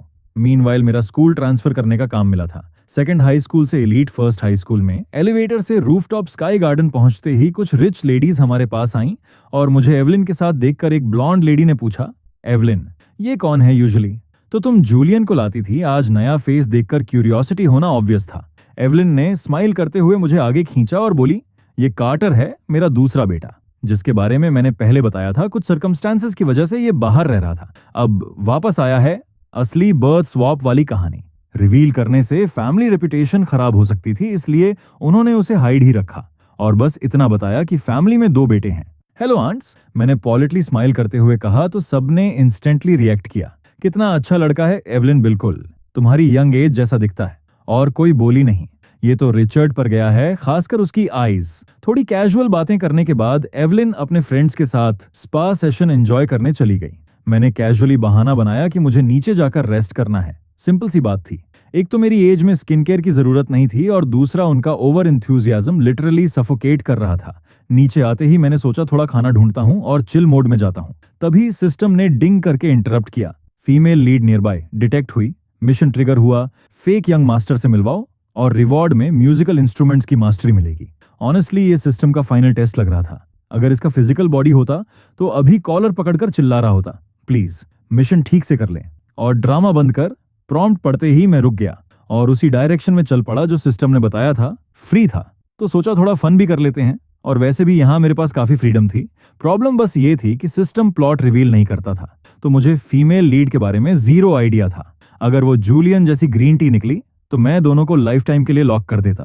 थोड़ी दूर जाते ही मुझे वो लेजेंडरी फीमेल लीड दिख गई, और ऑनेस्टली नॉवल की फीमेल लीड्स का स्टैंडर्ड हमेशा टॉप टियर होता है। वो लिटरली एनिमे कैरेक्टर जैसी लग रही थी। सॉफ्ट फीचर्स, चीक्स पर हल्का baby fat, long black hair और उसकी क्लियर डार्क आईज उसे इनोसेंट व्हाइट रैबिट जैसा वाइब दे रही थी, जिससे इंस्टेंटली प्रोटेक्टिव फील आता है। लेकिन सिचुएशन उसकी खराब थी। उसे कुछ फ्लैशी लड़कियों ने घेर रखा था और उनमें से जो सबसे प्रिटी थी वो सिगरेट लेकर उसे जबरदस्ती उसके माउथ में डालने की कोशिश कर रही थी। बाकी सब सर्कल बनाकर खड़ी थीं, रेडी उसे लेसन सिखाने के लिए। मैंने बिना सोचे बोला, उसे जाने दो, और डायरेक्टली आगे बढ़कर आउटर सर्कल पुश किया, उस स्मोकिंग गर्ल की रिस्ट पकड़ी और फीमेल लीड को अपने पीछे खींच लिया। क्या कर रहे हो तुम? वो लड़की गुस्से में चिल्लाई और अपना हाथ छुड़ाकर ऐसे देख रही थी जैसे मैं उसे छूकर इंसल्ट कर दिया हूं। मैंने मन ही मन सोचा, ये लेस्बियन है क्या? फिर फोन निकालकर स्माइल करते हुए बोला, बुलिंग गलत है, अगर प्रॉब्लम नहीं चाहिए तो अभी निकल जाओ। मैंने ऑलरेडी कॉप्स को कॉल कर दिया है, ऐसे लोगों से लॉजिक काम नहीं करता। कॉप्स का नाम लो, 99% केसेस में खुद भाग जाते हैं। यही मैंने फिश मार्केट में सर्वाइव करते हुए सीखा है। कॉप्स का नाम सुनते ही उनकी लीडर ने गुस्से में कुछ बड़बड़ाया और बोली, लकी हो, आज के लिए बच गए। फिर सब जल्दी से निकल गईं। मैं हल्का सा स्मर्क करके पीछे मुड़ा और लड़की से पूछा, तुम ठीक हो? उसने धीरे से सिर उठाया। उसकी एक्सप्रेशन थोड़ी सिली लेकिन क्यूट थी। मैंने सोचा ये नाइव स्वीट गर्ल नहीं है, प्योर व्हाइट लोटस टाइप है, लेकिन उसकी फ्रैजाइल हालत देखकर फिर भी कंसर्न आया। मैंने पूछा, फैमिली को कॉल करूं क्या? तो उसने सॉफ्टली बोला, फैमिली यहाँ नहीं है, लेकिन थैंक यू। उसकी वॉइस इतनी सॉफ्ट थी कि लिटरली दिल में फील हुआ। मैंने कहा, थैंक यू की जरूरत नहीं, बस अगली बार फाइट बैक करना, वरना लोग और पुश करेंगे। बुलिंग किसी भी एज में गलत है। उसने सीरियसली सिर हिलाकर कहा, याद रखूंगी। मैंने स्माइल किया और बोला, चलो मिल्क टी पिलाता हूँ, फेट से मिले हैं। 30 मिनट्स बाद मैं आराम से मिल्क टी सिप करता हुआ क्लब में वापस जा रहा था। तभी सिस्टम लिटरली ब्रेकडाउन मोड में चला गया और मैं कैजुअली बोला, बस ये बता, मिशन कंप्लीट हुआ या नहीं? सिस्टम अगर सामने होता तो मुझे अभी मार ही देता, क्योंकि मैंने फीमेल लीड को जूलियन की ब्लैक एंड व्हाइट फोटो दिखाकर इंट्रोड्यूस किया था, जैसे वो मर चुका हो। सिस्टम गुस्से में भी हेल्पलेस था। टेक्निकली मैंने मिशन कंप्लीट कर दिया था। फिर मैं मजाक में सिस्टम से पूछने लगा, तुम्हारा जेंडर क्या है? किड्स होते हैं, क्या उनको भी काम पर लगाते हो? ये चाइल्ड लेबर नहीं है क्या? मेरी बकवास सुनकर सिस्टम ने गिव अप कर दिया। उसके लिए मुझसे आर्ग्यू करना किसी मंक से डिबेट करने से भी मुश्किल था। दूसरी तरफ एली के पास बारबेक्यू स्टॉल पर वही लड़की हैप्पीली स्क्यूअर खाती हुई फोन पर बात कर रही थी और बोल रही थी, कुछ दिनों में स्कूल ट्रांसफर अरेंज करो। कुछ दिन बाद फर्स्ट हाई स्कूल के क्लास 12 फैकल्टी ऑफिस में सारा मुझे बाय बोल रही थी, पीएस साइन और स्माइल के साथ, और कह रही थी कुछ प्रॉब्लम हो तो कॉल करना, फैमिली तुरंत हेल्प करेगी। मैंने हेल्पलेस होकर कहा, पता है सेकंड सिस्टर, तुम जाओ अपना काम करो, क्योंकि पहले मैंने स्टडीज पर ध्यान नहीं दिया था। मैं एवरेज सेकंड हाई स्कूल में था, लेकिन एवलिन ने अपने कनेक्शंस यूज करके मुझे एलीट फर्स्ट हाई स्कूल में ट्रांसफर करा दिया, ये बोलकर कि यहाँ के टीचर्स बेटर हैं। ऑनेस्टली ये मदरली लव थोड़ा हैवी था, क्योंकि मेमोरी अवेकन होने से पहले मेरी फाउंडेशन इतनी वीक थी कि मैं बेयरली पास हो पाता था। अवेकनिंग के बाद ऑनेस्टली मेरा पढ़ाई में जीरो इंटरेस्ट था। अगर ओल्ड आर्थर का 7 स्टार बेल्ट ना होता तो मेरे मार्क्स कब के क्रैश हो चुके होते। और अब फर्स्ट हाई में आकर तो सिचुएशन और भी डेंजरस लग रही थी, क्योंकि यहाँ का लेवल ऑलरेडी नेक्स्ट लेवल था और मेरे ग्रेड्स का नोज डाइव होना ऑलमोस्ट कंफर्म्ड था। लेकिन मेन रीजन मैं यहाँ आया था वो सिस्टम था। जैसे लुइस फैमिली का घर एक मेजर इवेंट लोकेशन था, वैसे ही ये स्कूल भी स्टोरी का हॉटस्पॉट था। तो बस आज के लिए इतना ही। नेक्स्ट एपिसोड बहुत जल्द ड्रॉप होगा, और अगर तुम लोग चाहते हो कि अगला पार्ट और भी जल्दी आए तो वीडियो को फुल सपोर्ट दो, लाइक शेयर कमेंट करके हाइप बनाओ। और जो लोग एक्स्ट्रा सपोर्ट करना चाहते हैं उनके लिए क्यूआर भी दिया है, कंप्लीटली ऑप्शनल है, लेकिन उससे चैनल को ग्रो करने में हेल्प मिलती है। और मैं और जल्दी नेक्स्ट एपिसोड्स ला पाता हूं, तो प्रेशर मत लो, बस जितना फील हो उतना सपोर्ट करो और जुड़े रहो, क्योंकि आगे स्टोरी और भी ज्यादा इंटेंस होने वाली है।